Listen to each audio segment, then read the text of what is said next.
like what we needed for our horse farm, you know. They're a cool dog, smart. Yeah. We have Corgis too. Or Oh, we yeah. have one. I absolutely love them. Yeah. I really like them. Yeah. There you go. Turn your fork upside down. Dan, I think we need some new fryers, man. What else?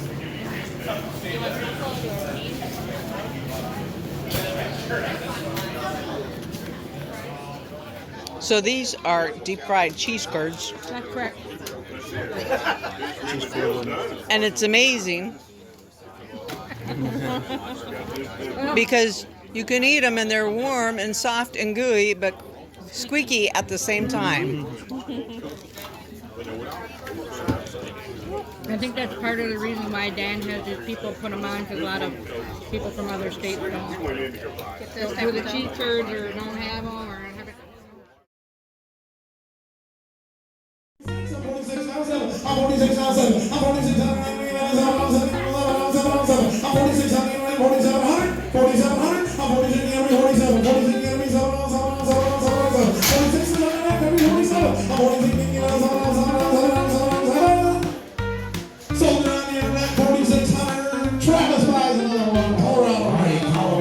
Great ball here. Thank you, Bill. Travis is doing great. Lot 26 coming in the ring. How about we're on the Widespread Ranch? Tom Smith consignment. This is WS Wildfire. 4/16/2014 model. The DDR Rio Ranger. That means the DH Red Ranger, the great FL Rio Maxine. That DH Red Ranger car was bred by Dale Hunt at his time. He was consistently one of the longest horn bulls we have in the breed. Would win the horn showcase on the bottom out of the county in WS. That gives you the great WS Amazon. You got Sonic Boom. You got a big, beautiful female right here in the ring. She got DNA on file, Yoni's negative, and she's topping off. She's bred. We got a heifer baby inside by WS Soaring Eagle. He was 89 inches tip to tip this spring and well into the hundreds of total horn. The heifer calf sire is a half brother to WS Hydro, and so we are ready to rock right here. You got a beautiful, beautiful colored up dapple female in the ring with the heifer baby inside by Soaring Eagle. You see what that's been producing for Tom? There's a lot of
This is an opportunity. Not only you get a cow that's producing, having a son that was 80.5 right after his second birthday. This is your chance to get in early on one of the first game changer calves that's going to be available at public auction. The cow that can produce a possible 3-1 with the visual breeding scene July 5th back to Apollo.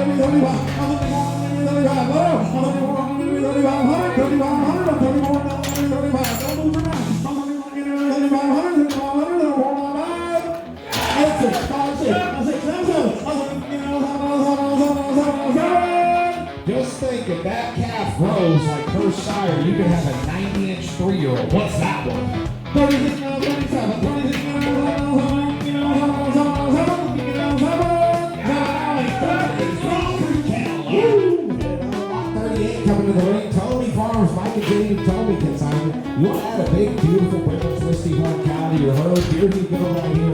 This is Juna's Victory, a 5'1", 2015 model. She's an old daughter of Juna. Let's take you back to the great WS Jamaica's, and that bull did it all. You got the great Juju on top. On the bottom, her mother's name is Victory. That's taking you back to Victory Lap. So you're mixing Jamaica's and a Victory Lap. That's where the size and color is coming from. 80.5 inches tip to tip. Talking to Mike and Jamie, you can pet this cow in the pasture. She's easy going, over 80 inches tip to tip. Now we got a bull calf inside born early June out of DF Top Gun. He's already 80 inches in his third year right there. This is the kind of cow they've sold several herd size out of them. If you can sell a bull out of a cow, you know it's 1-to-1, and they're retaining $2 at home. That's the only reason they're selling her. Big, beautiful, gentle, brindle, giant. 8.5 inches, never said. Oh, here we go! Here we go! All right, Paul, what ain't going yet? Well, Chase, we're at 2,000. Now work a left better yet. 22, maybe 23, now 4. 23, maybe 24, now 5. 23, now 6. 23, now 7. 23, now 27. 27, now 28. 28, now 9. 28, now 30. 28, now 31, now 2.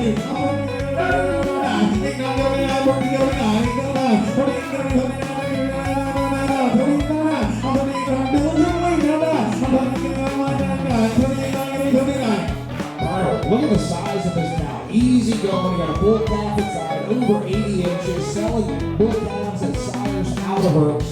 I don't know what more you can ask for. You can pet her, easy going, bull baby inside. Granddaughter of WS Jamaica's line. You can ask for 3,900.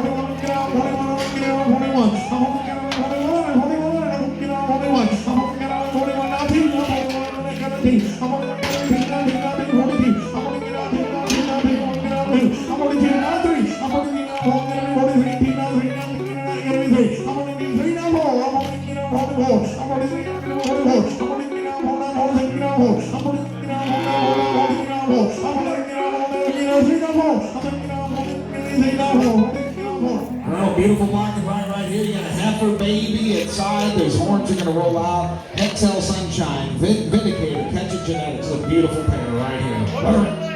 68 inches tip to tip. 43, 4, now 5, now 6. I'm 45, 46,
So the sale was held in Gresham, Wisconsin. And I don't know how many people we had here. See, at least 8 trailers backed up, waiting in line to pick up their cows. The field where the sandhill cranes were full of trucks and trailers. And basically all these people with giant trucks descended onto this little town of 520 40 some odd people. Come to there.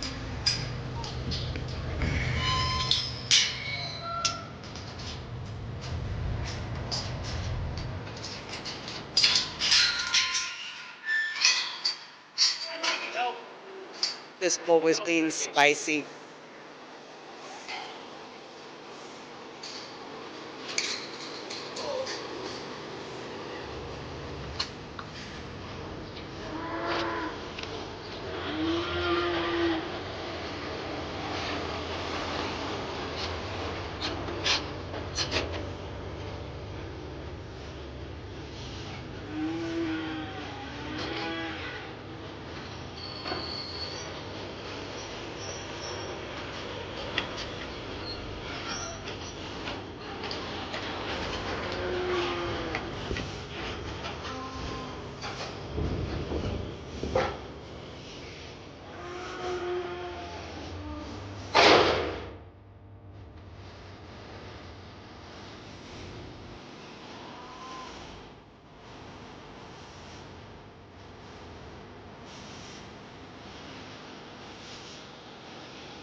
This is not even counting all the trailers that were lined up along the road.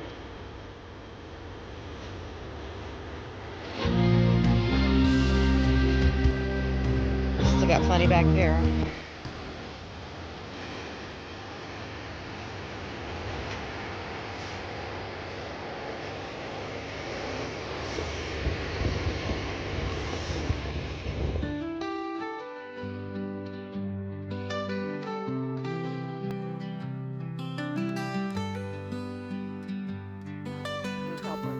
He drove 4 hours to the, what am I trying to say?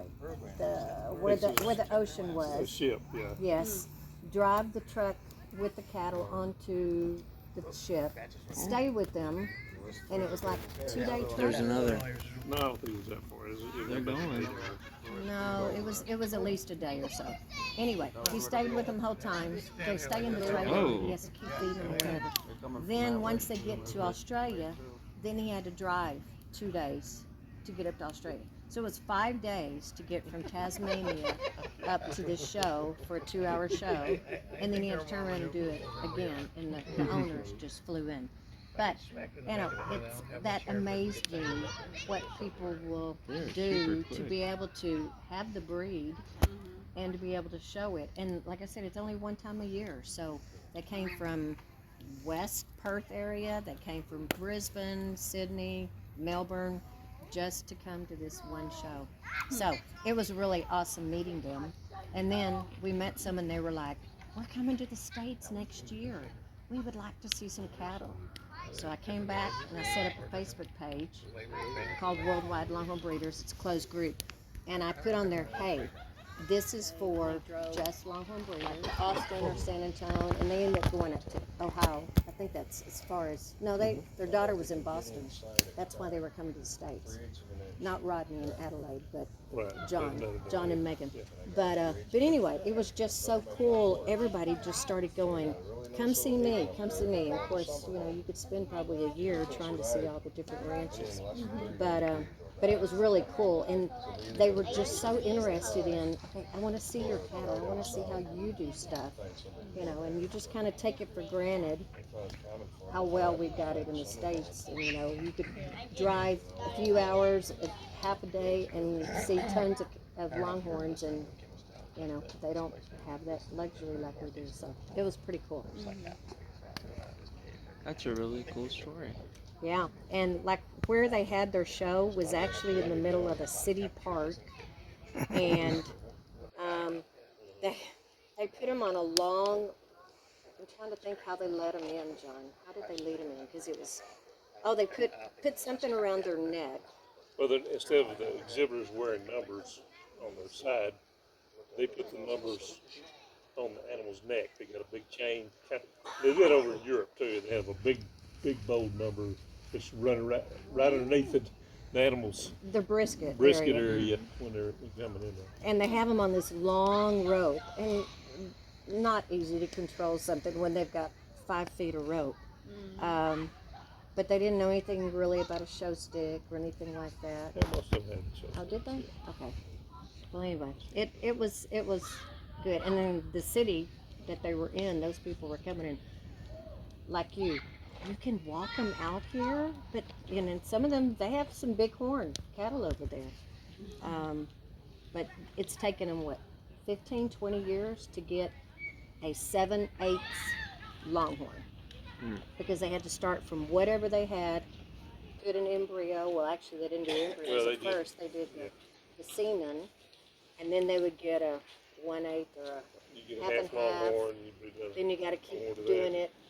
So, and then once Daryl started sending embryos over there, now they actually have 100% Longhorns. That whereas you and I could just drive down the road and go buy a 100% Longhorn. So, I was wondering it's how they were interesting. going to do that. Like, did they ship them over there or what? Well, they had banned shipping over there for a number of years, and I think they may allow it now. But basically, when Charolais came into the United States back in the '70s, because I raised them, they were not a purebred, but you could buy semen, and you could breed to any other kind of cow, and you'd have a half Longhorn, and you'd breed that. I mean, a half Charolais. And then you breed that half Charolais to another full blood Charolais, and you'd have 3/4. And then once you got to 15/60, they considered it a purebred. Okay. And so that's kind of how they introduced the breed. And so that's what they did over in Australia, starting out. But that's before embryos and they could ship that stuff over. You know, it's funny. I always joked with Mom that we need to start a Commander's Place Longhorn Australia branch. There you go.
I don't know that I could walk that far. Look at it, it even goes back further on the left.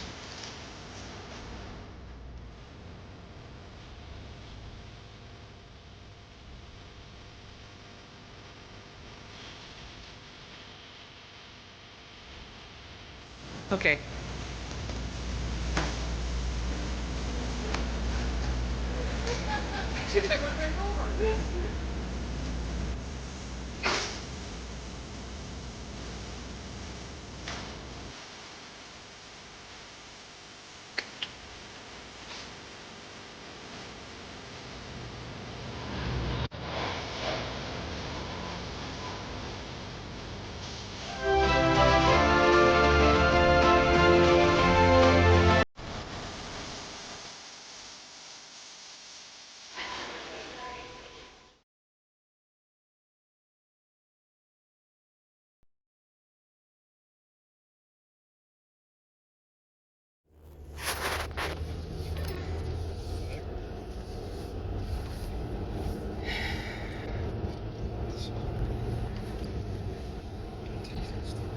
Well, I wish we had seen where that white truck went.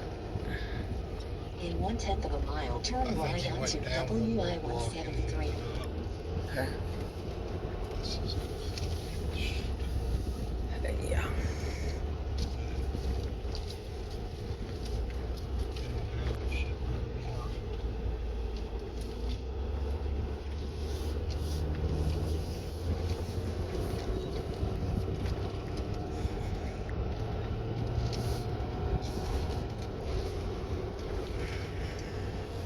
This is what Turn I'm right showing now. us to do, is go back, turn left, and then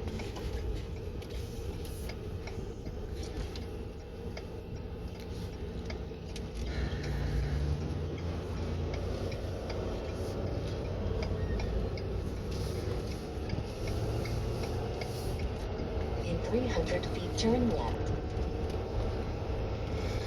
Turn left now.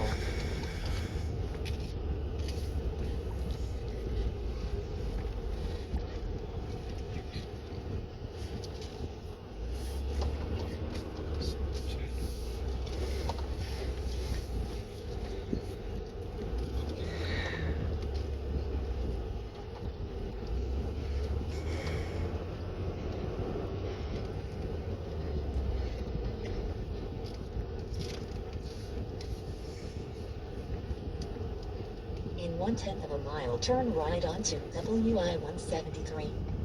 Proceed on WI 173.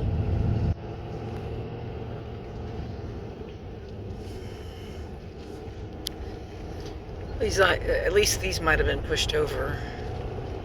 Ooh, end road work.